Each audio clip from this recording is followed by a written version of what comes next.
الأصفياء مولى الموالي إمام المتقين علي بن أبي طالب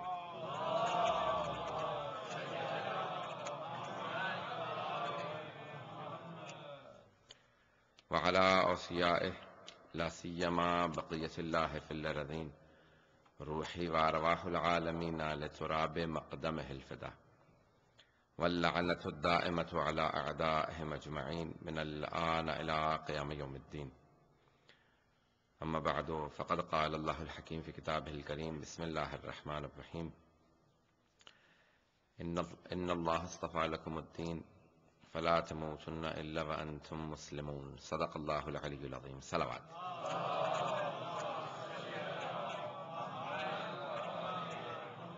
وعجل فرجهم. دعائے صحت کی درخواست کی گئی ہے جواد الحسن صاحب کے لیے جو کافی علیل ہیں ان کے لیے، اور تمام جملہ مومنات کی صحت کے لیے، پریشانیوں کی دوری کے لیے 5 مرتبہ مل کے مئی پڑھیں گے. بسم اللہ الرحمن الرحیم. امن یجیب المضطر اذا دعاہ ویکشف السوء أَمَّن يُجِيبُ الْمُضْطَرَّ إِذَا دَعَاهُ وَيَكْشِفُ السُّوءَ أَمَّن يُجِيبُ الْمُضْطَرَّ إِذَا دَعَاهُ وَيَكْشِفُ السُّوءَ أَمَّن يُجِيبُ الْمُضْطَرَّ إِذَا دَعَاهُ وَيَكْشِفُ السُّوءَ أَمَّن يُجِيبُ الْمُضْطَرَّ إِذَا دَعَاهُ وَيَكْشِفُ السُّوءَ. صلوات. محمد وآل محمد وعجل فرجهم. چند منٹ میں انگلش میں لوں گا کیونکہ کافی نوجوان بچے بھی موجود ہیں. We started talking about Islam. Islam has a unique system and it is a religion that was started by Hazrat Adam. It is not new. We do not believe that it was the Holy Prophet who introduced Islam. It is other people who have deviated from Islam and called themselves other names. All the prophets brought the same religion, and we have continued in following that religion. Many people wanted to give us a title, just like the people who believe in the Christ, they call themselves Christians. The ones who believe in Yoda, they call themselves Jews. And likewise, the ones who believe in Zohar call themselves Zoroastrians. And they wanted to give us a name called Muhammadians, because we believe in the Holy Prophet.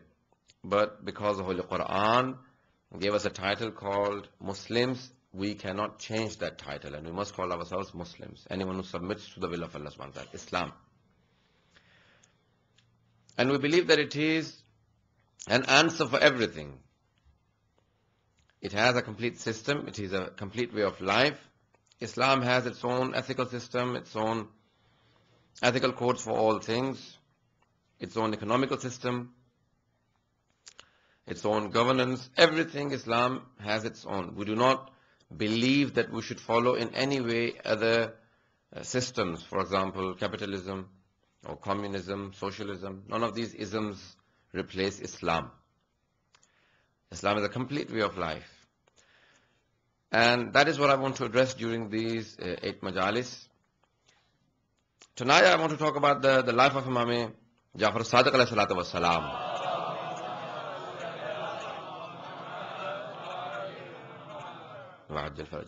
And his contribution to the faith, and how he has been able to contribute towards this fiqh which is called fiqh Jafari. Fiqh Jafari does not mean that it is fiqh Jafari like fiqh Hanafi or fiqh Hanbali or Shafi or Maliki. No. Fiqh Jafari means it is fiqh Muhammadi.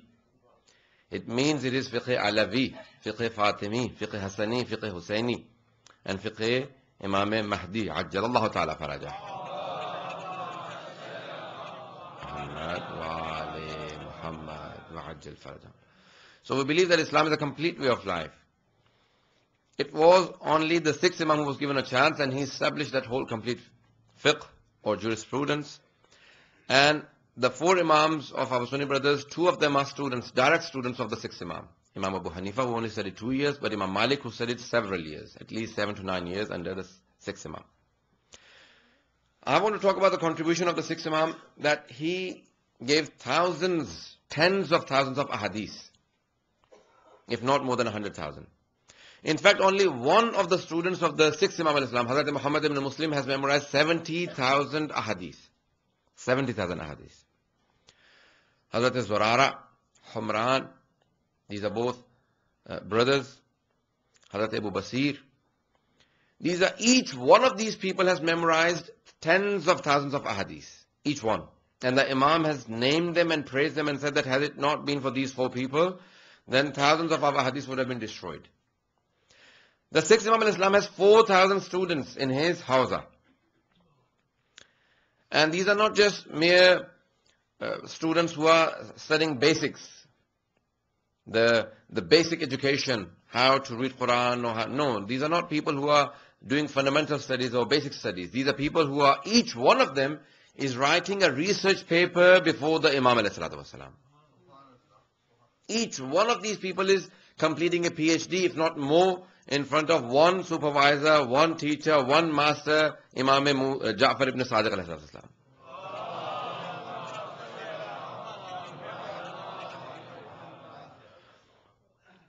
Have you ever seen a university that has 4,000 PhD students doing PhDs in different subjects, and all of them who have only one supervisor, one master? Nowhere. You will find one person leading all of these people. In London University, I wanted to do a PhD in one of the topics in the Islamic fiqh. And they said, the subject is very good, but we do not have a person who can supervise you. So I said, I will tell you someone who can supervise me. They said, we will not bring a supervisor for one student. Therefore, I was unable to continue my thesis. Can you imagine, in your United States of America, there are so many universities, and each university within their own departments, they have further faculties and departments where there is a team of professors who overlook all the studies. Can you imagine there are 4,000 PhDs in that time, and there is one master that satisfied the thirst of each one of his students? And only one of his students, who is the forefather in chemistry, Gabir, they call him in English, Jabir ibn Hayyan, and one of the professors, doctors in London, Dr. Shabir Haider, he said, I went to the university in London to see because I had heard that they have that original masterpiece of Hazrat Jabir ibn Hayyan, and I wanted to go and see that translation in the university. He said, when I went and I picked up the book and opened the first page, it said, I dedicate this work to my master Ja'far ibn Muhammad.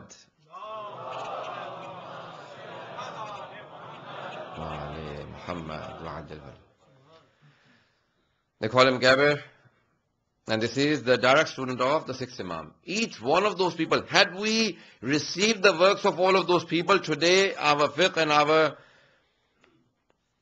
jurisprudence wouldn't be where it is. It would be much further ahead than all other people, had we received all of those people's research papers. But because people like Genghis Khan, Chengiz Khan, Halaku Khan, they destroyed the works of the students of the Imam alayhi salam.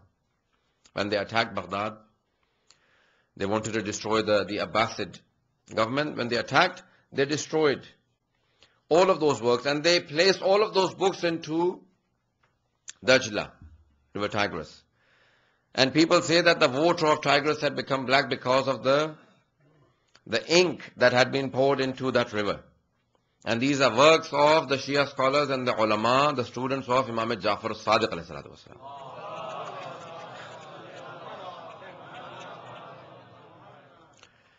Today we need to be so far ahead that people, when they look upon the followers of the sixth Imam al-Islam, they look and they say that these are the true followers of the sixth Imam al-Islam. The Imam himself, when teaching, he would sit down, and one of his students, Hazrat Zurara ibn A'yun, he said, Mawla, I have been coming and attending the lectures. My father and I have been coming, and his father was A'yun. We both have been coming for past half a century. For 50 years, your father and you both have been teaching the secrets, the philosophy and the rulings of Hajj. For 50 years, you've been teaching. For half a century, every day you teach Hajj, the topic of Hajj. when will this topic finish? The Imam said, "Oh Zurara, do you want me to complete Hajj that started 2,000 years before Adam?" The same Hajj, the secrets of Hajj. The Imam for half a century told the philosophy and secrets of Hajj, and yet the topic had not finished. Hazrat Zurara said, "I attended those lectures with my father under the 5th and the 6th Imam al-Islam for half a century." Can you imagine? This is Imam Jafar Sadiq alayhi salam.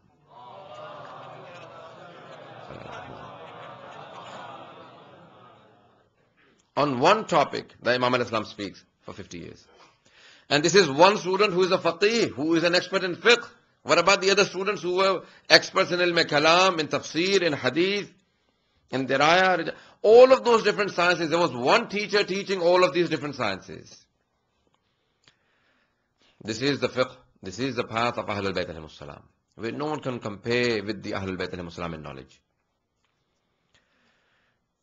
ہم ایسے راستے پہ ہیں، ہم ایسے گھر پہ جھکے ہیں کہ جہاں پہ علم میں کوئی ان کا مقابلہ نہیں کر سکتا.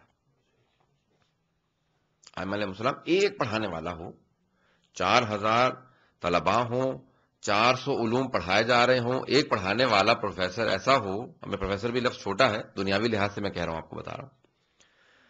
امام کا مقابلہ کوئی بھی نہیں کر سکتا. تمام دنیا کے پروفیسر مل جائیں تو وہ سب ایک طرف ہوں اور ایک امام ایک طرف ہو تو وہ امام زیادہ اہمیت رکھتا ہے ہمارے نزدیک. یہ تقابل بھی امام کی توہین ہے. اگر امام کی معرفت ہو کہ ان کا مقام کیا، ان کی عظمت کیا. اسلام ایک ایسے دین کا نام ہے جہاں پیشوا جناب ختم مرتبت ہے، جہاں پیشوا امیر المؤمنین ہے، جہاں پیشوا 12 معصوم امام ہیں. ایسے دین کا نام اسلام ہے. ایک صلوات پڑھیں گے تھوڑا اگر آگے زحمت تشریف کریں. اللہم صلی علی محمد وآل محمد وعجل فرج. پھر بھی باغ بلند صلوات پڑھیں.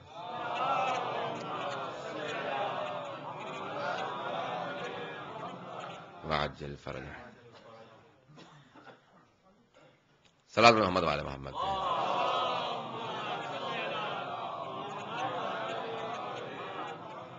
وعجل فرج.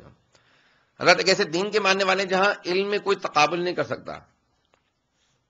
ایسے سے آج آپ کو محققین ملیں گے جن کی پوری زندگی صرف ائمہ کو سمجھنے میں لگ گئی ہے، اور پھر بھی علامہ امینی نے 40 سال محنت کرنے کے بعد الغدیر لکھی ہے. صرف واقعہ غدیر پہ اپنی زندگی کو وقف کر رکھا تھا. 40 سال مسلسل محنت کی، اس کے بدلے میں انہوں نے 20 جلدیں لکھی ہیں الغدیر کے نام سے. یہ ہمارے محققین ہیں. 40 سال ایک آدمی گلا دے. ایک آدمی نے ان کی کتاب پڑھی، کہا میں یقین سے کہہ سکتا ہوں کہ کم از کم بھی اس کتاب کو لکھنے کے لیے اس آدمی نے 1 لاکھ کتابوں کا مطالعہ کیا ہے. 1 لاکھ کتاب. حضرت کہنا بڑا آسان ہے. ان سے پوچھا کہ کہاں کہاں گئے آپ، کون کون سے لائبریری دیکھیں؟ کہا کہ عراق کا کوئی شہر ایسا نہیں ہے کہ جہاں پہ میں نے لائبریری سنی ہو کسی کی اور وہاں نہ گیا ہوں، چاہے ذاتی ہو چاہے حکومت کی ہو. ایران میں، ترکی میں، ہندوستان میں، لکھنؤ کی، حیدرآباد کی بڑی بڑی لائبریریاں. کہا ساری میں نے چھان ماری اور سب سے مطالب نکالنے کے بعد جمع کیے ہیں جو صرف غدیر سے متعلق تھے. علامہ عبد الحسین امینی کا صرف غدیر سے متعلق. 40 سال محنت کرنے کے بعد 20 جلدیں بنتی ہیں الغدیر کی، اور وہ بھی جو انہوں نے نچوڑ لکھا ہے. اگر پھیلا کے لکھتے تو نہ جانے کتنی جلدیں جمع کر سکتے تھے. جہاں پہ صاحب بقات الانوار جنہوں نے 45 جلدیں لکھی ہیں اور ابھی ان کا انتقال ہو گیا، وہ اور لکھ رہے تھے. علامہ امینی کا بھی انتقال ہو گیا، ان کا 68 ایج تھی اور ان کو کینسر ہو گیا تھا، اس میں انتقال ہو گیا. آپ سوچئے کہ ان کی پوری زندگی ہے جن کی وقف ہوں، ایک موضوع پہ تحقیق کرنے کے لیے پوری زندگی لگ جاتی ہے.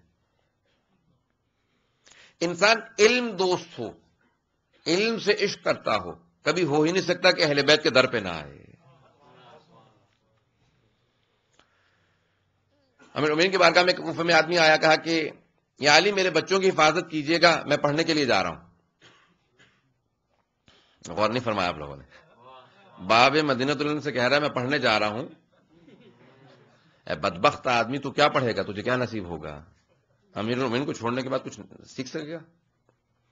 مولانا نے اس پہ خطبہ دیا، کہا مجھے تعجب ہے ایسے لوگوں کی عقلوں پہ کہ جو بچوں کی حفاظت میرے ذمہ لگاتے ہیں، پڑھنے کہیں اور جاتے ہیں.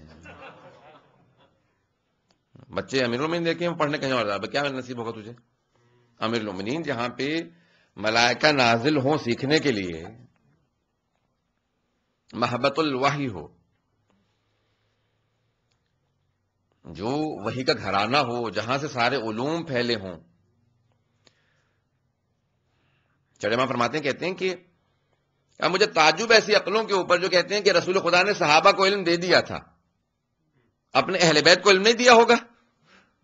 اگر اسی نظر سے سوچ لیتے، یہ نہ مانتے کہ ہم اللہ کے نمائندے ہیں، یہی سوچ لیتے، صرف اور صرف یہ سوچ لیتے کہ ہم اہل بیت رسالت ہیں.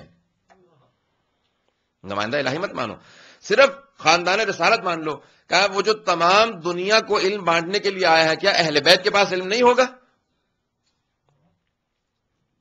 لیکن اگر انسان تعصب کی اینک اتار کے دیکھے، پھر سمجھ میں آئے گا کہ ہاں اہل بیت کے پاس علم ہے. تعصب ہو تو پھر کچھ نظر نہیں آتا. حضرت اسلام نامکمل ہے. اسلام اہل بیت علیہ السلام کے بعد اسلام نہیں ہے اگر اسلام میں اہل بیت علیہ السلام نہیں ہے. مختلف علوم ہیں، میں پیش کرنا چاہ رہا ہوں آپ کے سامنے. تھوڑی سی اگر بحثیں خشک ہو جائیں اور تھوڑی سی علمی ہوں گی تو میں اس کے لیے معذرت چاہوں گا. مجھے خاموشی اور سناٹے سے کوئی فرق نہیں پڑتا، صرف بات منتقل ہونا ضروری ہے. محمد وعلے محمد وعجل فرجہ. حضرات آج جب مختلف علوم میں دیکھا جائے گا، جتنی بھی مختلف آج سائنسز ہیں، آرٹس ہیں، جتنے بھی دیکھ لیے جائیں گے، جو علم کہلائے گا، اس علم کے اندر اگر آپ کو ماننا پڑے گا تو پیشوا علی ابن ابی طالب کو ماننا پڑے گا.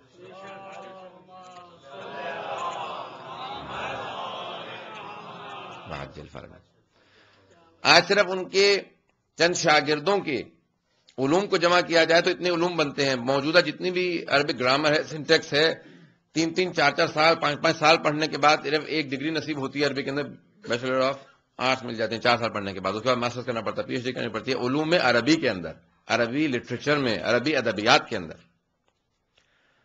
اور سب کے سب کہتے ہیں کہ تب تک انسان عربک گرامر میں، سنٹیکس میں کچھ نہیں لکھ سکتا، صرف و نحو میں، بلاغہ میں کچھ نہیں لکھ سکتا جب تک کہ ابو الاسود دؤلی کو نہ پڑھ لے. ابو الاسود دؤلی ڈائریکٹ شاگرد ہیں جس نے سارے کے سارے یہ علوم لکھے ہیں، صرف نحو. ان سے پوچھا گیا کہ آپ کو کیسے اتنی توفیق نصیب ہوئی کہ آپ نے سارے علوم لکھے؟ کہا یہ میں نے لکھے نہیں ہیں، یہ علی ابن ابی طالب نے لکھوائے ہیں. آج جو کچھ میں نے لکھا یہ میں نے نہیں لکھا، مولا بتاتے جاتے تھے کہ ابو الاسود لکھ، اور میں لکھتا جاتا تھا. جو انہوں نے بتایا ہے یہ میں نے لکھ دیا ہے. جو عربی کے اندر بہت بڑی ڈکشنری مانی جاتی ہے المنجد کے نام سے، عیسائی نے جمع کی ہے. تو عیسائی ایک لیبنیز رائٹر تھا، اس نے باقاعدہ پوری ڈکشنری عربی کی بنائی ہے المنجد کے نام سے، بہت بڑی ڈکشنری مانی جاتی ہے. تو اس کے بیٹے نے کہا کہ میں نے اپنے بابا سے پوچھا کہ بابا اگر عربی زبان کو ماسٹر کرنا چاہوں تو کیا پڑھوں؟ عیسائی ہیں، ذہن میں رکھیے گا. کہ 2 کتابوں کے بغیر عربی سمجھ میں نہیں آ سکتی، ایک قرآن، دوسرے نہج البلاغہ.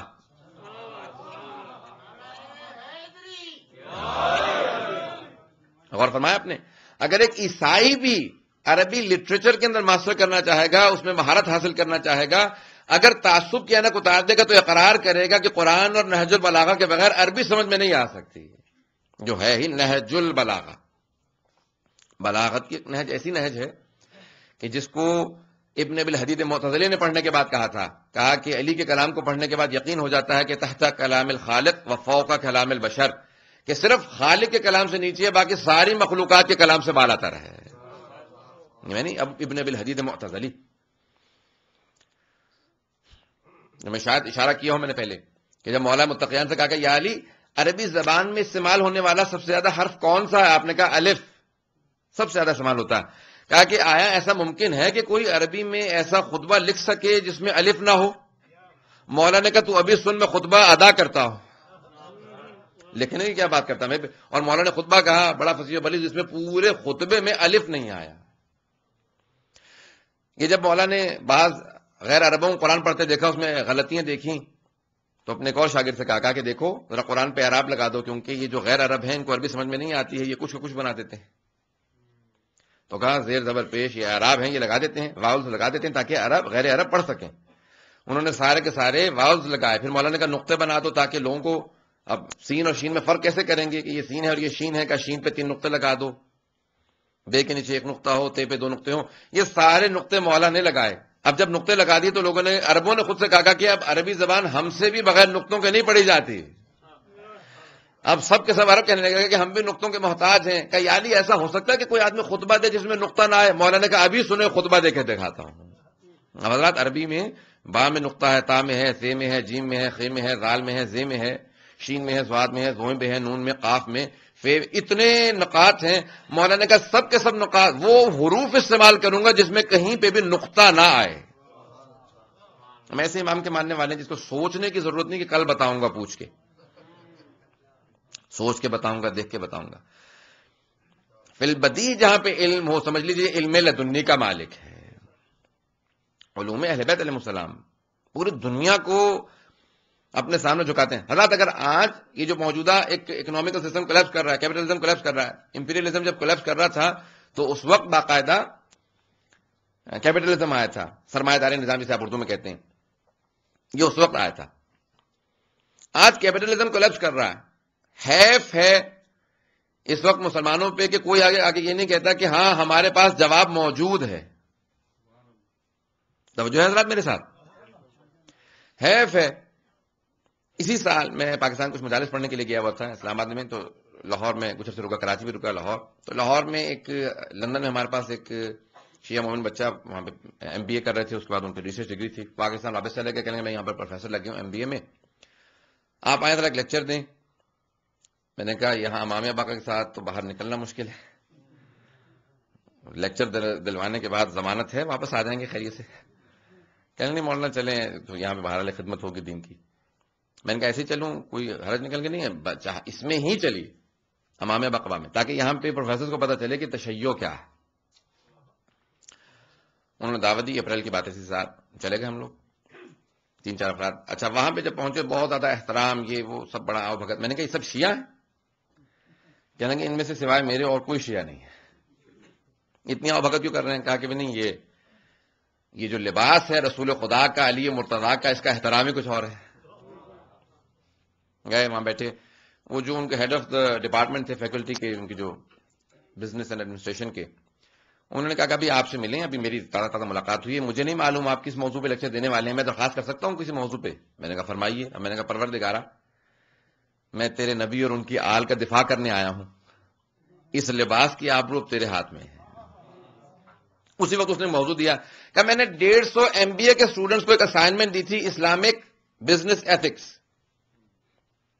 اسلامک بزنس ایتھکس یعنی کاروباری جو اخلاقیات ہیں اسلام کے وہ کیا ہیں. اور سب کے سب میں نے MBA کے اسٹوڈنٹ سے، ماسٹرز کے اسٹوڈنٹ سے یہ کہہ دیا کہ تم ہر طالب علم ایک عالم دین کے پاس جائے گا، ایک ہی عالم کے پاس 2 طلبہ نہیں جا سکتے، تو 150 علماء سے رجوع کرو. لاہور کی ایک بڑی ریپیوٹیبل یونیورسٹی کے اندر. کہنے لگے ٹھیک ہے. کہا کہ آپ تصور کر سکتے ہیں کہ 150 اسائنمنٹس واپس آئیں اور سب کے سب بلینک تھیں. یہ نہیں کہ اس میں لکھا ہوا کچھ نہیں تھا، لکھا ہوا تو بہت کچھ تھا، وہ اس میں سب کچھ تھا، لیکن اسلامک بزنس ایتھکس ہی نہیں تھے. تو جو حضرات کی میرے ساتھ بہت زیادہ سناٹے میں یعنی معروف تو نہیں ہے. اللہ صلی اللہ علیہ وسلم.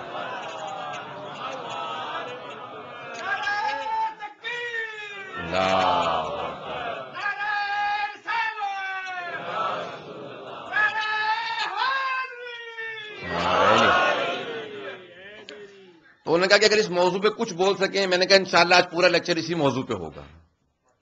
کلاس میں گئے، انہوں نے سامنے وائٹ بورڈ دیا، مارکر دیا. میں نے ایک حدیث سنائی. میں نے کبھی پیغمبر اسلام کی، اچھا ہمارے ہاں کسی بھی امام کی حدیث ہو، امام نے خود سے فرمایا ہے کہ ہماری کسی ایک کی بھی حدیث کو کسی سے منسوب کر سکتے ہیں.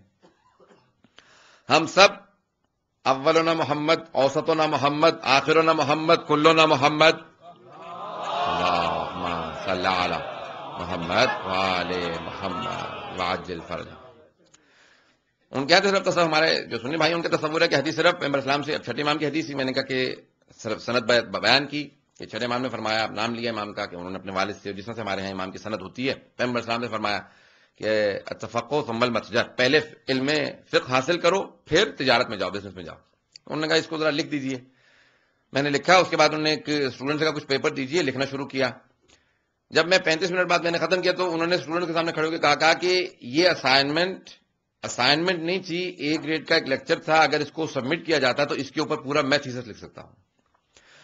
اور وہ صرف اور صرف چھٹے امام کی ایک حدیث کا خلاصہ تھا جو 35 منٹ میں نے وہاں بیان کیا تھا.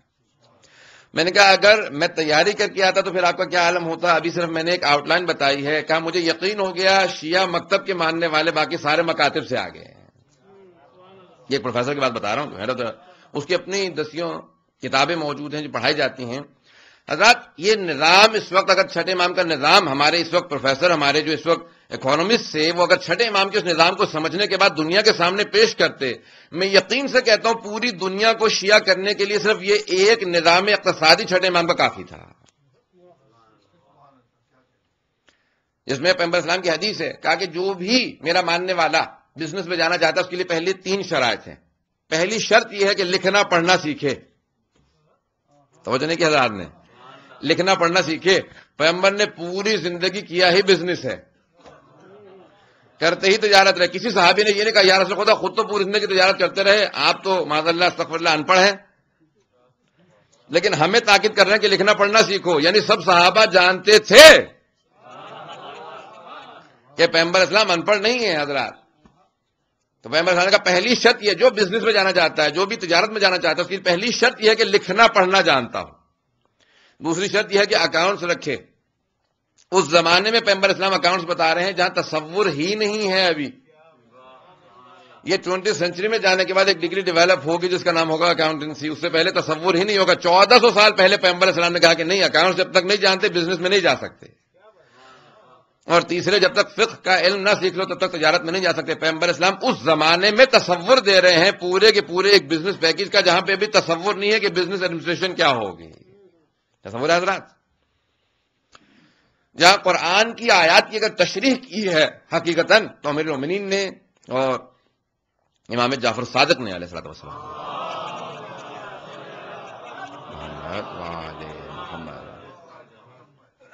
حضرت یہ اسلام ہے. اسلام ایک ایسے دین کا نام ہے, اسلام طالبان کا نام نہیں.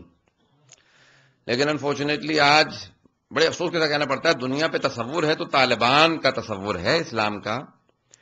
برا آدمی ہر محلے میں بدماش ایک دو ہوتے ہیں, لیکن جب بھی جائیں تو لوگ کہتے ہیں وہ اچھا وہ بدماشوں والا محلہ. بھائی 1-2 افراد ہیں ایسے, بات واضح ہو رہی ہے. 1-2 ایسے افراد ہوتے ہیں لوگ, لیکن محلے کی نسبت ان بری افراد کی وجہ سے ہو جاتی ہے. اسلام طالبان کا نام نہیں ہے, لیکن وہ چند افراد جو دہشت گرد ہیں, خدا غارت کرے انہیں, جو اسلام کے بھی دشمن ہیں, حقیقی مسلمانوں کے بھی دشمن ہیں, اہل بیت کے بھی دشمن ہیں, اور آج نہ جانے کیسے کیسے ان کے آپ دیکھ لیجئے کارنامے سب کے سامنے آ رہے ہیں. نہ جانے کس دہشت گرد کی نسل سے ہیں, نہ جانے کس دہشت گرد کے ماننے والے ہیں کہ آج تک دہشت گردی پہ تلے ہوئے ہیں. حضرات یہ اگر بات واضح ہو رہی ہے پہنچ جائیے, پیچھے پہنچ جائے کہ جو خود بخود انگلی پکڑ کے پہنچانے کی ضرورت نہیں ہوا کرتی ہمیں. حضرات یہ پورا کا پورا دین اگر صحیح تصویر, اگر حقیقتاً صحیح عکاسی پہنچتی لوگوں تک تو لوگوں کو پتہ چلتا ہے کہ دین ہے کیا. دین اہل بیت علیہ السلام ہے, ان کے بغیر دین نہیں ہے. اگر اسلام سے معاذ اللہ استغفر اللہ ربی واتوب الیہ اہل بیت پیغمبر کو صرف نفی کر دیجیے پھر اسلام ختم ہو جاتا ہے. جہاں پہ بھی آپ کو دین نظر آئے گا وہاں اہل بیت علیہ السلام کی تعلیمات نظر آئیں گی. امیر المومنین سے پوچھا گیا, کہا کہ مولا یہ پورا جو آج ویلفیئر سوسائٹی کا تصور ہے, کہتے ہیں نہیں امریکہ نے دیا, سب سے پہلے پیغمبر اسلام نے دیا, امیر المومنین نے دیا.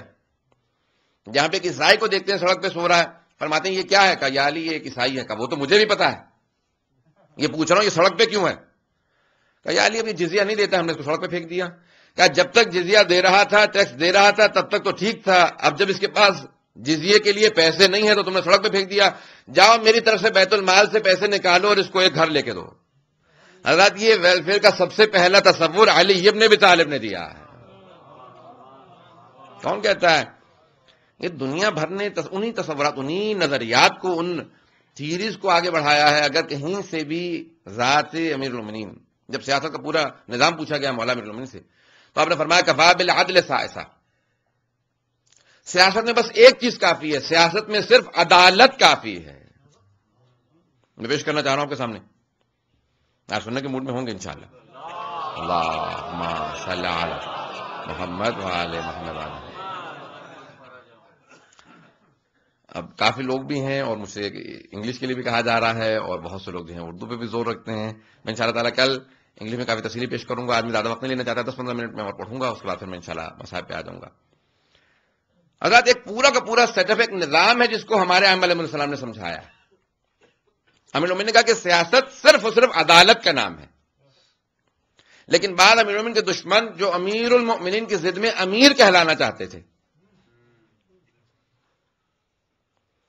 انہوں نے کہا نہیں, جنگ میں سب کچھ جائز ہے.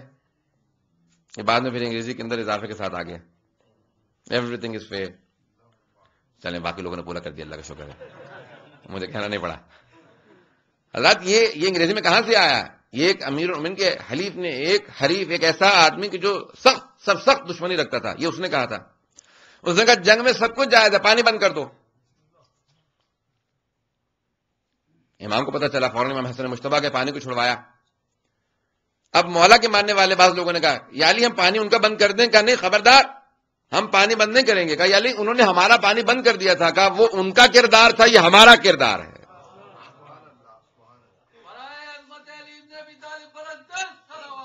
اللہم صلی علی محمد وآل محمد وعجل فرج. ہم کیسے امام کے ماننے والے ہیں؟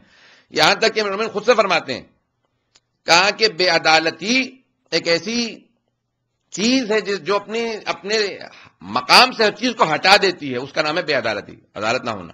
اور عدالت اس چیز کا نام ہے جو ہر چیز کو اس کے مقام پہ رکھتی ہے. ہمارے ہاں اصول دین میں ہے عدل.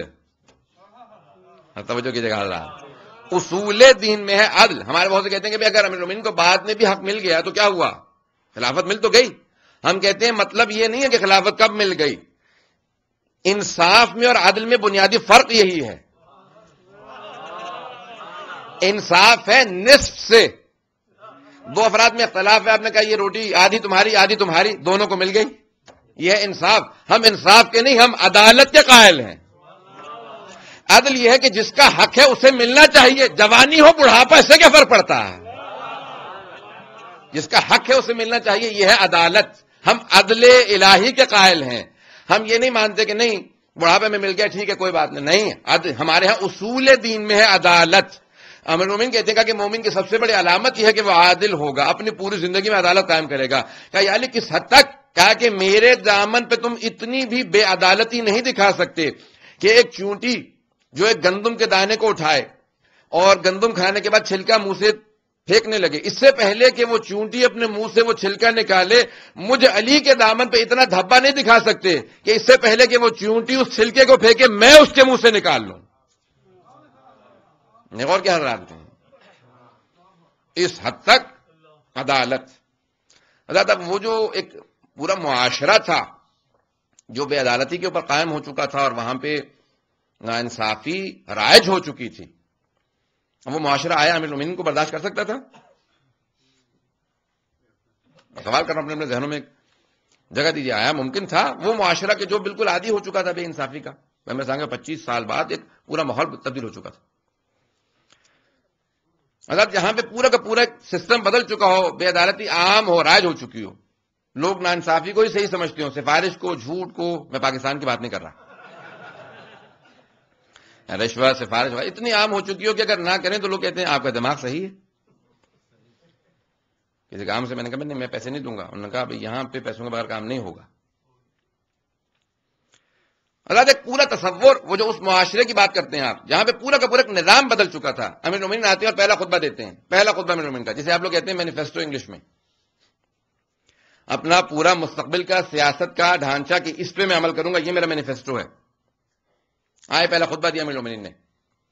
جب پہلا خطبہ دیا تو اس کے اندر سخت ترین الفاظ کہا کہ یاد رکھو جتنا بھی بیت المال سے حق غصب کیا گیا ہے میں وہ واپس لوں گا, جو نااہل ہوگا اسے کوئی عہدہ نہیں دوں گا, جو اہلیت رکھتا ہوگا ڈیزرو کرے گا اسے عہدہ ملے گا. اگر تمہارے باپ نے تمہاری ماں کے حق مہر میں بھی بیت المال سے غصبی پیسے دیے ہیں تو میں واپس لے لوں گا. اس حد تک عدالت کسی نے برداشت کرنی تھی. اب لوگ وہاں سے پریشان اٹھے گا, یہ ابھی علی نے کیا کہا. کچھ لوگوں نے کہا یہ سیاسی تقریر ہے, عمل تھوڑی کریں گے. جیسے آج کل ہمارے جو مینیفیسٹو پیش کی جاتے ہیں وہ کیا ہوتا ہے, جھوٹ کا پلندہ. شاید مجھے ہی پتا دنیا کی سیاست کا, آپ لوگ کو ایسے پتہ ہی کسی کو کچھ نہیں ہے. سارا میں ہی کچھ دنیا سب مجھے ہی، میں نہیں دیکھی ہے. ارے پوری دنیا کا جو نظام ہے، بڑے بڑے سیاستدان آتے ہیں کیا کچھ پیش کرتے ہیں، پوری پوری کتابیں چھاپ دیتے ہیں یہ کچھ کروں گا، پھر اس کے بعد دکھایا جائے تو اسے خود یاد نہیں ہوتی میں نے کیا کچھ کہا تھا. لوگوں نے کہا سیاسی تقریر ہے علی، اس پہ عمل تو نہیں کریں گے. جب عمل کرنا شروع کیا تو پھر لوگوں کے لیے مشکل ہو گیا.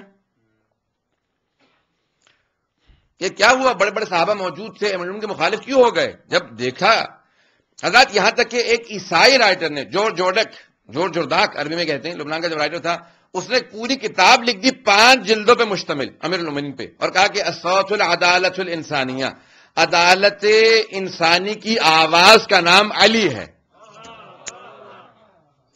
دا voice of human justice, human justice کی، عدالت انسانی کی آواز کا نام ہے علی. وہ کہتے ہیں تاریخ میں آپ کو حضرت آدم سے لے کے اس زمانے تک کثرت سے آپ کو حکمران ملیں گے جن کو شدت ظلم کی وجہ سے قتل کیا جاتا ہے، لیکن کائنات میں ایک حکمران ہے علی. قتل لشدت عدالت ہی، جسے شدت عدالت کی وجہ سے قتل کیا گیا. شدت عدالت، جسٹس امیر المومنین کا عدالت. بڑے بڑے وہاں افراد موجود تھے. حضرت امیر المومنین کے آپ کہہ لیجیے کہ آپ کیا کہتے ہیں، پرسنل فرسٹ سیکرٹری کہتے ہیں آپ کے پریزیڈنٹ، کیا ہوتا ہے یہاں جو خاص ترین آدمی ہوتا ہے، نزدیک ترین آدمی ہوتا ہے. اب امریکہ کی اصطلاحات ہی الگ ہیں. چیف آف اسٹاف نہیں، وہ جو سارے کے سارے امور لکھے، سارا کا سارا کام اس کے ہاتھ میں ہو. تو بہرحال اب مشیر خاص ہیں حضرت عمار یاسر. امیر المومنین کے سارے خطوط وہی لکھتے ہیں. 90 برس سے سن ان کا زیادہ ہے حضرت عمار یاسر کا، جن کے والدین اسلام کے سب سے پہلے شہید ہیں، حضرت یاسر اور حضرت سمیہ. حضرت سمیہ سب سے پہلی شہیدہ ہیں، لیکن حضرت یاسر پہ اختلاف ہے، کچھ کہتے ہیں دوسرے یا تیسرے شہید ہیں، ان سے پہلے کوئی شہید ہوئے. بہرحال اسلام میں سب سے پہلے 2 شہید حضرت عمار کے والدین یاسر اور سمیہ علیہ رضی اللہ عنہما. وہ امیر المومنین کے ایلچی ہیں، ان کے پیے ہیں، جو بھی کہتے بالکل خاص ترین آدمی. سارے امیر المومنین کی چیزیں لکھتے ہیں، امیر المومنین خود لکھتے ہیں کہ یہ لکھو عمار، اس کو اپوائنٹ وہاں پہ کر دو، اس کو یہاں بھیج دو. اب خاص ترین آدمی ان کے پاس لوگ آئے، کہا عمار ذرا سفارش کر دو. اب وہ صحابہ جو حضرت عمار سے کہہ رہے تھے سفارش کر دو، یعنی شفاعت کر دو، اس کا مطلب ہے صحابہ شفاعت مانتے تھے. شفاعت کر دیجیے امیر المومنین سے. کیا بات ہے، تم جانتے ہو کہ اہل غیروں کے امیر المومنین سفارش قبول نہیں فرماتے. اگر اہلیت ہوگی تو میں بات کہوں گا، نہیں تو میں نہیں کہوں گا. تو اللہ زبیر دونوں آگے، حضرت پیچھے بالکل جگہ نہیں، تھوڑا تھوڑا زحمت کر کے آگے تشریف لے آئیے گا. سلاد پڑھتے جائیں محمد والے محمد پہ، سلاد پڑھے محمد کا کہہ رہے، پھر میں بابا سے بلند صلوات. اللہم صل، جو کچھ لوگ ہیں وہاں سے کر اٹھ کے طرف آ جائیں. ادھر کی طرف جگہ ہے، ادھر سلاد پڑھے محمد والے محمد پہ.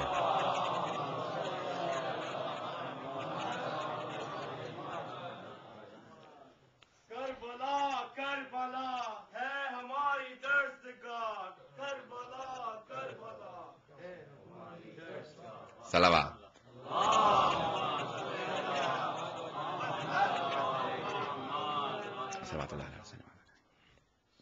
اب ایک بڑا عجیب و غریب ماحول ہے. طلحہ و زبیر دونوں آئے، کہا حضرت عمار سے، کہا کہ ہماری سفارش کر دیجیے. کیا کس چیز کے لیے؟ کہا ابھی سنا ہے کہ کوفہ اور بصرہ جو اہم ترین شہر ہیں ان کا کوئی گورنر نہیں بنا. انہوں نے کہا میں نہیں کہوں گا، اگر ہمت ہے تو خود آ کے بات کر لو. کہا پھر تم تھوڑا سا مقدمہ بناؤ، ہم آ جائیں گے. تھوڑا سا گراؤنڈز بناؤ، پریپیئر کرو. انہوں نے کہا میں ایسا کوئی کام نہیں کروں گا جو امیر المومنین کو پسند نہ ہو. چاہنے والا ہو تو ایسا ہو، ایک ذرہ امیر المومنین کی فرمائش کے مخالف کام نہ کرے. کہا تم دونوں نے آنا، آ جاؤ. دونوں آ گئے. کہا یا علی آپ سے ذرا بات کرنی تھی، خصوصی بات کرنی تھی. آپ نے فرمایا، کہا کہ حکومت سے متعلق ہے یا ذاتی معاملات ہیں؟ کہا کیا فرق پڑتا ہے؟ کہ نہیں فرق پڑتا، یہ جو چراغ جلا ہے یہ حکومت کے پیسوں کا ہے. حضرات بات واضح ہوئی آپ کے لیے. ان میں سے ایک نے فوراً دوسرے سے کوہنی مار کے کہا کہ بھائی یہاں پہ دال گلنے والی نہیں ہے، آپ کی زبان میں بتا رہا ہوں. کوئی یہاں جو چراغ پہ کمپرومائز نہ کرے. امیر المومنین عدالت میں اتنا معیار ہے کہ کوئی کمپرومائز نہیں کریں گے. ان کا بات کر کے دیکھ لیتے ہیں تھوڑی سی.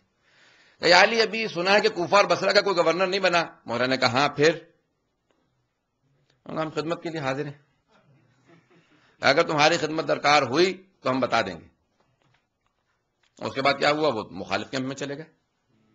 سمجھ میں آیا پورا فلسفہ؟ یہ کیا ہوا؟ کون کہاں سے کہاں چلا گیا؟ کس وجہ سے؟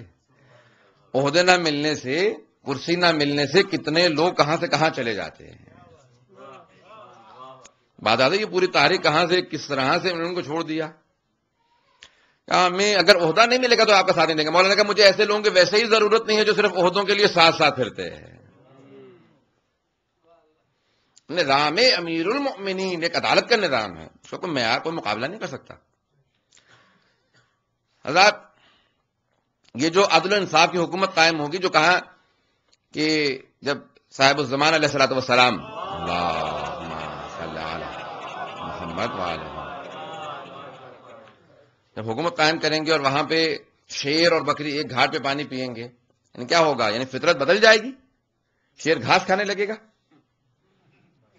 یعنی وہ شیر اور بکری ساتھ کھڑے ہیں تو یعنی شیر کچھ نہیں کہے گا، کھائے گا ہی نہیں اس کو. یہ کیا ہوگا؟ یہ نہیں کہ شیر کی فطرت بدل جائے گی، لیکن ہر ایک کو اس کا اتنا حق مل رہا ہوگا، جانوروں تک کو ان کا حق مل رہا ہوگا، وہ دوسرے پہ تجاوز نہیں کریں گے. آج جو بھی عدل کی یعنی امن کی بات کرتا ہے کہ پیس، ہمارے جس معاشرے میں رہنے کہتے ہیں پیس، وی وانٹ پیس، ہم امن چاہتے ہیں، تب تک امن مل ہی نہیں سکتا جب تک کہ عدالت قائم نہ ہو جائے. امن کی بنیاد کا نام ہے عدالت. امن المومنین سے کس نے کہا کہ یا علی کچھ لوگوں نے چوری کی ہے، لے کے آئے. کیا بات ہے، کیوں چوری کی تم نے؟ کہا یا علی گھر میں کھانے کو نہیں تھا. کہا بیت المال سے نے پیسے دے دو. کہا یا علی کوڑے؟ کہا نہیں، جب یہ چوری مجبوراً کرے تو پھر کوڑے نہیں ہے، یہ عدالت علوی ہے. کہ میری حکومت میں اسے سزا نہیں ملے گی جو مجبوراً چوری کرتا ہے. یہ چوری کا جواز نہیں ہے، عدالت علوی کی علامت ہے کہ میں اس کو سزا نہیں دوں گا جو مجبور ہے، کھانے کے لیے نہیں ہے. اور اسی لیے ہمارے یہاں آیا کہ اس کی انگلی نہیں کاٹ سکتے، اس کے ہاتھ نہیں کاٹ سکتے کہ جو مجبوراً یعنی نہ تالا توڑے، کھانے کی چیز اٹھا کے لے جائے. سرزنش کی، ان کو ڈانٹا، لیکن کہا کہ نہیں کام کرو. حضرت ہم ایک ایسے نظام کے ماننے والے ہیں جو نظام عدل ہے، عدالت علوی. کائنات میں کوئی علی بن ابی طالب جیسا، جبکہ آپ کے دشمن خود اقرار کرتے ہیں کہ مائیں بانجھ ہو چکی ہیں، کسی کے ہاں علی ابن ابی طالب تشریف نہیں لا سکتے. معاویہ کا جملہ، یعنی وہ بھی امیر المومنین کے بعد اقرار کرتا تھا کہ ہاں جس کی میں نے سب سے زیادہ دشمنی کی، اب مجھے اس کے بعد احساس ہے. کہ اب احساس کا فائدہ نہیں، اب صرف جہنم ہے. حضرت اندازہ لگائیے ہم کن ہستیوں کے ماننے والے ہیں، ان سے پاک ہستی کوئی بھی ہستی نہیں ہے. سب سے بلند پیشوا ہمارے پیشوا ہیں، ہم جن ہستیوں کے ماننے والے ہیں. حضرت آئیں دیکھیں، میں آپ کے سامنے صرف ایک مثال دوں گا، اس کے بعد پھر میں مسائل کی طرف آ دوں گا. بروازے بلند صلوات پر محمد علیہ.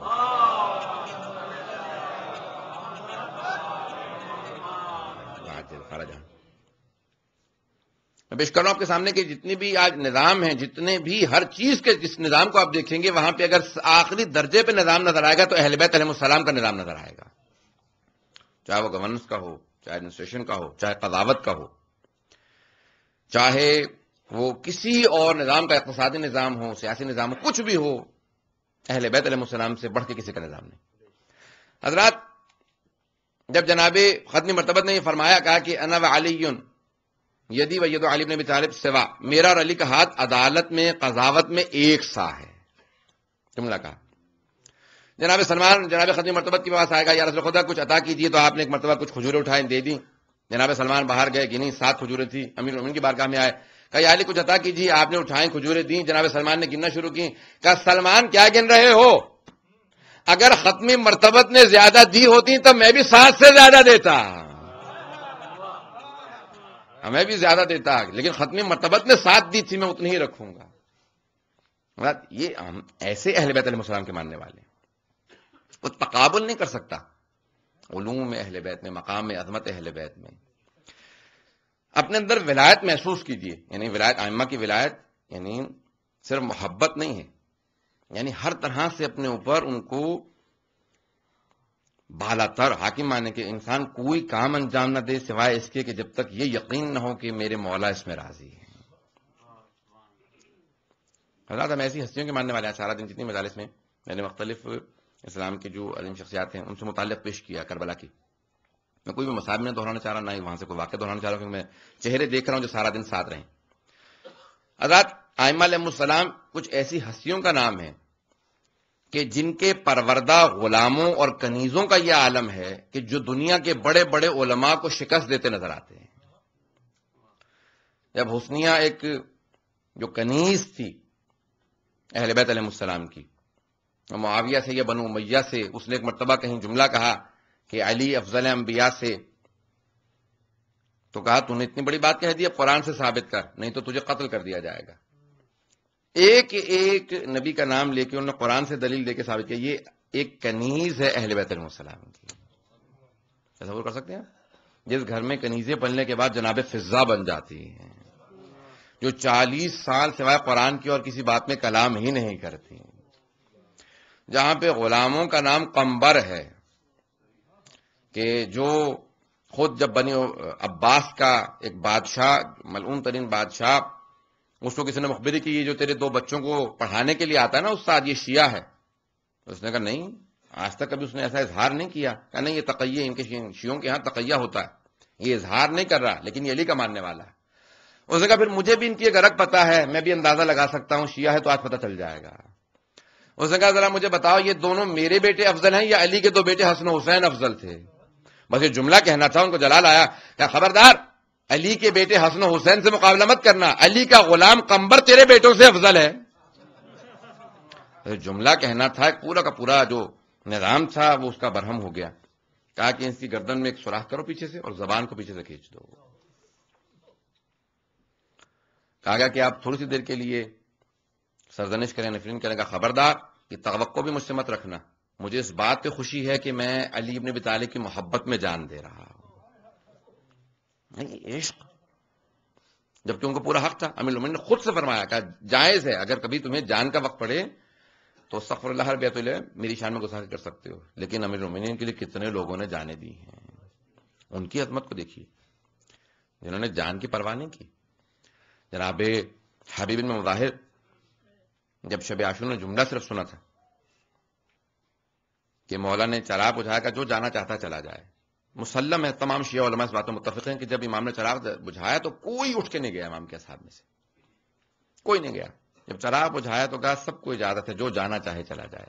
میں نے پہلے بھی کہا تھا لیکن مولا کہتے ہیں کہ اب میں نے چراغ بجھا دیا تاکہ کوئی شرم نہ کرے. تو حضرت حبیب نے کہا کہ مولا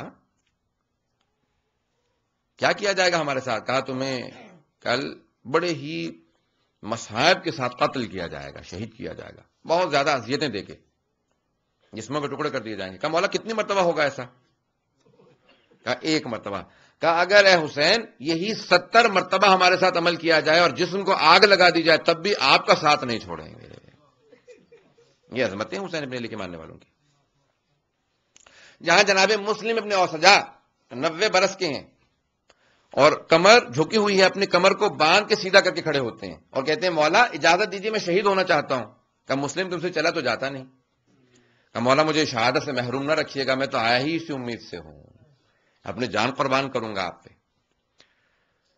مولا بھی دیکھ رہے ہیں کہ یہ چل نہیں سکتے، اپنی بھووں کو باندھا، اپنی کمر کو سیدھا کیا. کہ مولا میں شہادت کے لیے آیا ہوں.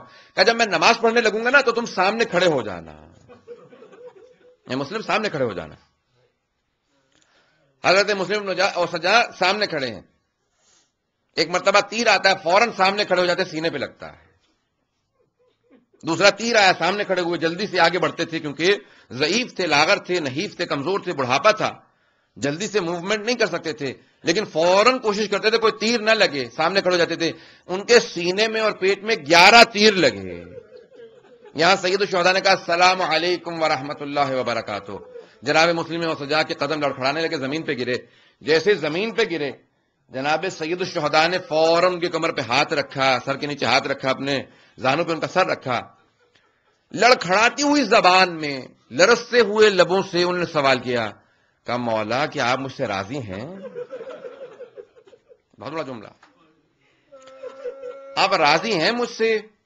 مولا نے فوراً کہا کہ مسلم میں راضی ہوں، میری ماں زہرا راضی ہے، میرے بابا علی مرتضیٰ راضی، میرے نانا رسول خدا راضی، میرا خدا راضی تجھ سے. جناب حبیب آئے کہ مسلم اگر مجھے یہ پتہ نہ ہوتا کہ میں تمہارے بعد ابھی شہید ہونے والا ہوں تو میں ضرور سوال کرتا کہ کوئی وصیت ہے مسلم؟ تو جناب مسلم نے کہا میری پھر بھی ایک وصیت میں کرنا چاہتا ہوں. تو جناب حبیب نے کہا کیا وصیت ہے؟ کہا اوصی کا بہذا، امام حسین کی طرف اشارہ کیا. کہا وصیت کرتا ہوں فرزند زہرا کو اکیلا نہ چھوڑنا. یہ عظمتیں ان کی میدان کربلا میں آنے والوں کی. آج میں پیش کروں چند جملے مسائل کے جو میں آج پیش کرنا چاہ رہا ہوں. جناب کہتے ہیں جب 11 محرم کا دن نکلا نا، جس طرح سے تسبیح کے دانے ٹوٹنے کے بعد بکھر جاتے ہیں، اس طرح سے اہل بیت کی بیویاں میدان کربلا میں بکھر گئیں. 11 محرم کا دن نکلا، کوئی بیوی کہیں جا رہی ہے لاشیں تلاش کر رہی ہیں، کوئی علی اکبر کے لاشے پہ کھڑی ہے، کوئی جناب قاسم کے لاشے کنارے کھڑی ہے، کوئی کسی لاشے کنارے کھڑی ہے، کوئی کسی. لیکن کہتے ہیں 2 بیویاں ایسی تھیں جو سب لاشوں کو چھوڑ کے ایک لاشے کنارے آ گئی. ایک جناب زینب کبریٰ اور دوسری جناب رباب. یہ دونوں سید الشہداء امام حسین کے لاشے پہ آئیں. جناب زینب کبریٰ نے طواف شروع کیا. ایک مرتبہ رو کے کہا کہ بھیا آپ کے بدن پہ ایک نگینے کے برابر جگہ باقی نہیں جہاں بوسہ دے سکوں. پورے جسم پہ زخم ہیں، ہر جگہ تیر لگے ہیں، ہر جگہ تلواروں کے وار ہیں. بس بھئی اب یہاں پہ پرسہ دیجیے گا جناب سیدہ کو، بی بی آپ نے چکیاں پیس کے پالا تھا، بی بی ہمیں لاشیں پامال ہونے کا بڑا صدمہ ہے. اجرکم اللہ. روایت کے الفاظ ہیں جناب زینب کبریٰ نے جو ہاتھ بندے تھے ایک مرتبہ کہا اللہم تقبل منا ھذا القربان یا قلیل القربان، جملہ کہا کہ پروردگارا ہم اہل بیت کی اس آخری قربانی کو قبول فرما. بڑے سخت الفاظ ہیں جناب زینب کبریٰ کے، بہت روئی بی بی. اس کے بعد جناب رباب آتی ہیں. راوی کہتے ہیں کہ بی بی کی آنکھیں پتھرا چکی تھیں، اب آنسو نہیں آتے تھے. ایک مرتبہ تڑپ کے کہا کہ اے میرے سرتاج حسین، اے میرے آقا حسین، اے میرے مولا حسین، اگر میرے ہاتھ پر سے گردن بندھے نہ ہوتے میں اپنے ہاتھوں سے آپ کے لاشے پہ سایہ کرتی. اگر میرے سر پہ چادر ہوتی تو میں آپ کو اپنی چادر سے کفن دے دیتی. پھر فرماتی ہیں کہا کہ مولا میں اپنے ہاتھوں سے مٹی لاتی آپ کے لاشے پہ ڈال دیتی. پھر ایک جملہ کہتی ہیں، کہتے ہیں مولا تپتی ریت پہ آپ کے لاشے کو پڑا دیکھ رہی ہوں، وعدہ کر کے جا رہی ہوں جب تک زندہ رہوں گی ہمیشہ سائے میں نہیں کبھی بیٹھوں گی، پوری زندگی دھوپ میں بیٹھی رہوں گی، سائے میں نہیں جاؤں گی. پھر دوسرا جملہ کہتی ہیں مولا میں جانتی ہوں جب آپ کی شہادت ہوئی تو آپ نے پانی نہیں پیا تھا، میں وعدہ کر کے جاتی ہوں جب تک زندہ رہوں گی کبھی ٹھنڈا پانی نہیں پیوں گی. اجرکم اللہ. بڑے مصائب بی بی کے، بس بھی بڑی مظلومیت ہے جناب رباب کی. بی بی کا ایک معمول بن گیا، جیسے ہی کربلا سے بی بی 11 محرم کو چلی، بی بی ایک کوزے میں پانی لیتی دھوپ میں رکھ دیتی، جب پانی گرم ہوتا تو پیتی، خود بھی دھوپ میں بیٹھی رہتی تھی. ایک ہاتھ سر پہ رکھتی کہتی واہ حجابا، دوسرا سینے پہ رکھتی کہتی واہ حسینا، واہ علی اصغرا، واہ مظلومہ، واہ شہیدہ. اجرکم اللہ. بی بی بہت گریا کرتی ہیں. پورے مقاتل نویسوں نے لکھا، مورخین نے لکھا 28 برس کا سن تھا بی بی کربلا میں. 30 برس کے سن میں انتقال ہو گیا. سر کے سارے بال سفید تھے، کمر ٹوٹ چکی تھی، چل نہیں پاتی تھی، اتنی لاغر و نحیف ہو گئی تھی. میں پیش کروں آپ کو بی بی کے مسائل، 2 جملے سن لیجئے گا. بس بھی رونا اپنے نصیب کا ہے. میں ماں بہنوں بیٹیوں سے کہوں گا اس بی بی کی عظمت کو سمجھیں، کتنا مقام ہے جناب رباب کا. ایک مرتبہ کربلا سے چلیں، شام تک گئیں. جب شام سے واپس آنے لگے نا تو جناب سید سجاد نے کہا پھپھی اماں سب بیویوں سے کہہ دیجئے تیار ہو جائے، ہم کل جا رہے ہیں. جب اگلا دن نمودار ہوا کہ پھپھی اماں سب بیویاں تیار ہیں؟ کہ بیٹا سید سجاد سب بیویاں تیار ہیں، آپ کی ماں رباب کا پتہ نہیں چلتا. کہا مادرے کے پھپھی اماں مجھے پتا میری ماں کہاں گئی ہیں، آئے میرے ساتھ چلیں. جب بیویاں چلیں تو امام سجاد نے، جناب زینب نے سوال کیا سجاد بیٹا یہ تو زندان کا راستہ ہے، یہ قید خانے کا راستہ ہے. کہ پھپھی اماں میری ماں زندان گئی ہے، کسی قبر سے ودا کرنے گئی ہے. بس میرے لیے دیکھیے گا. جناب زینب کہتی ہیں جس طرح سے ایک ماں بچے سے لپٹ کے روتی ہے، جناب رباب قبر سے لپٹی ہوئی تھی. کہہ رہی تھی سکینہ سب سے زیادہ تمہیں وطن جانے کا شوق تھا، تم سب سے زیادہ روتی تھی مدینہ جانے کے لیے. سکینہ اٹھو ہم مدینہ جا رہے ہیں. اجرکم اللہ. اجرکم اللہ. بہت مصائب ہے جناب رباب کا. میں نے ختم کر دیا. 2 جملے سن لیجیے گا ہم تمام. ایک مرتبہ جناب رباب نہ جانے کس عالم میں سب بیویاں چلیں.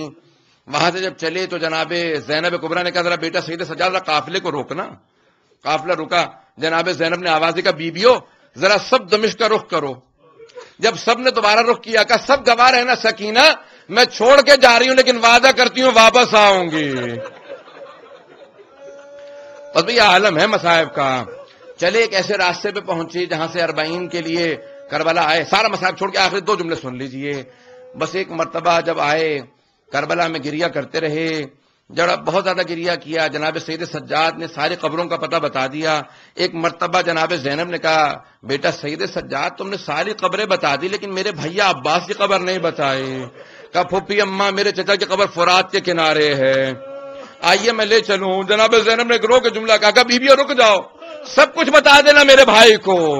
بتا دینا شرابی کے دربار گئے تھے. بتا دینا کوفہ و شام کے بازاروں میں پھرائے گئے تھے. بتا دینا ہمیں تازیانے مارے گئے تھے. لیکن بیویوں میرے بھیا عباس کو مت بتانا مت بتانا. سکینہ شام میں رہ گئی.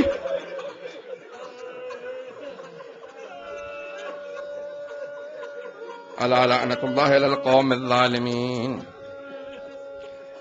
وسيعلم الذين ظلموا أي منقلب ينقلبون. بس میں ہمیشہ واسطہ دے کے دعا کیا کرتا ہوں. ہاتھوں کو بلند کریں گے میں ایک دعا پیش کروں آپ کے سامنے.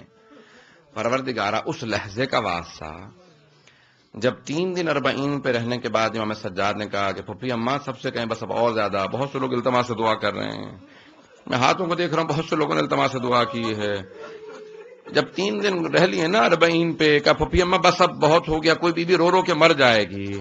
اب ہم کل ضرور مدینے چلے جائیں گے. ایک مرتبہ آواز دی کہ بیٹا سب تیار ہیں. پھر آپ کی ماں باپ تیار نہیں ہیں. معالی سبتین کی روایت ہے. امام سجاد نے پوچھا کہ مادر گرامی کیا بات ہے آپ پھر تیار نہیں ہیں؟ کہ بیٹا سید سجاد میں مدینے جا کے کیا کروں گی. بیٹا جب کوئی خاتون بیوہ ہو جاتی ہے بچوں کو ساتھ لے کے جاتی ہے. میرے 2 بچے تھے. ایک علی اصغر کربلا میں رہ گیا ایک شام میں رہ گئی. میں مدینے جاؤں تو کیسے جاؤں گا. مادر گرامی یہاں کیا کیجیے گا. کہا میں قبروں پہ پانی ڈالوں گی. اگر کوئی زائر آئے گا تو میں بتاؤں گی یہاں میرے مولا کی قبر ہے. یہاں علی اصغر کو تیر لگا تھا. یہاں میرے مولا کو ذبح کیا گیا. میں سب کو بتاؤں گی. پروردگارہ تجھے واسطہ اس بی بی کی عظمتوں کا. اب میں جو جملہ پیش کرنا چاہتا ہوں پروردگارہ اس لحظے کا واسطہ جب امام سجاد زبردستی اب کہا کہ نہیں مادر گرامی آپ کو یہاں اکیلا نہیں چھوڑ سکتا. لے کے آئے مدینے. ایک دن آیا جناب زینب کبریٰ نے کہا 6 مہینے گزرے ہیں کل زندان کو. کہا بیٹا سید سجاد آپ کی ماں بہت بیمار ہو گئی ہیں بہت بیمار ہیں. ماں سے کہیے سائے میں آ جائیں. دھوپ میں بیٹھی رہتی ہیں گرم پانی پیتی ہیں. آئے امام سجاد کا مادر گرامی سائے میں آ جائیے. کہا بیٹا سید سجاد میں نے آپ کے بابا سے وعدہ کیا تھا کربلا کی تپتی ریت پہ وعدہ کیا تھا جب تک زندہ رہوں گی کبھی سائے میں نہیں بیٹھوں گی. میں کبھی ٹھنڈا پانی نہیں پیوں گی. ایک مرتبہ کہا مادر گرامی میں امامت کی حیثیت سے کہتا ہوں امام کی حیثیت سے بس حکم امامت کا آنا تھا. کیا پھوپھی اماں میری ماں کا ایک بازو پکڑیے. ایک بازو جناب زینب نے پکڑا دوسرا امام سجاد نے. زمین سے بی بی رباب کو اٹھایا. بی بی نے دونوں ہاتھوں کو بلند کیا. کہا پروردگارہ میرے وعدے کی لاج رکھ لے. میں نے تیرے حسین سے وعدہ کیا تھا. ایک مرتبہ امام سجاد نے آواز دی پھوپھی اماں میری ماں کو لٹا دیجئے. ان کی روح پرواز کر گئی.